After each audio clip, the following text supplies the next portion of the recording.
Friendly reminder that if being mean to yourself worked, it would have worked by now. If being mean to yourself worked, it would have worked by now.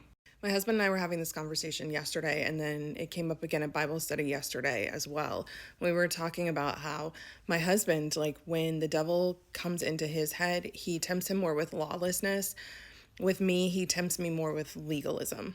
And what I mean by that is like the devil kind of will get in my husband's head and be like, oh, like you should do this thing, or you should do that thing, or you should do this, and kind of like try to get him off of the path of righteousness that he knows is the path.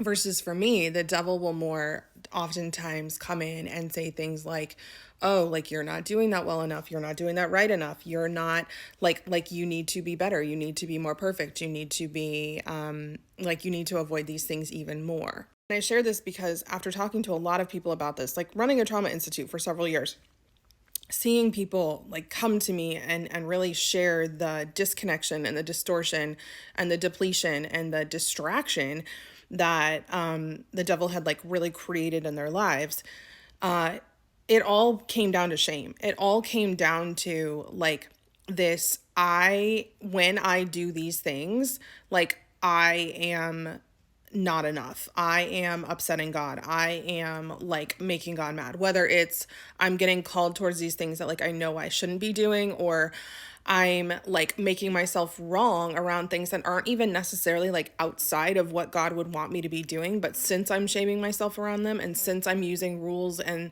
legalism and like super high perfectionistic standards to like be mean to myself, like it's creating shame and disconnection. It's making it so that I'm like feeling like I need to cover up pieces and parts of myself and not show them to God and not bring them to him. I just wanted to share this because I think for some people, they don't recognize that that shame and like that voice that they are using to talk to themselves to try to get themselves to like stay in line, or try to like be mean to themselves around the fact that like they are feeling tempted to go in directions that they don't want to be going.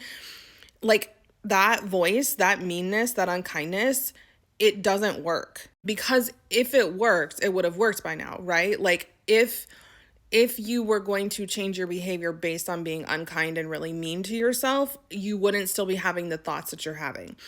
And so I think it's helpful to just like recognize that that is not a tactic that you are using to try to keep yourself in line, or that is not a tactic that is a character flaw of your own. That is the enemy. That is the evil one. That is the devil, like getting in there and using whichever one is going to work to make you wrong in the moment, to shame yourself, to then cover yourself up and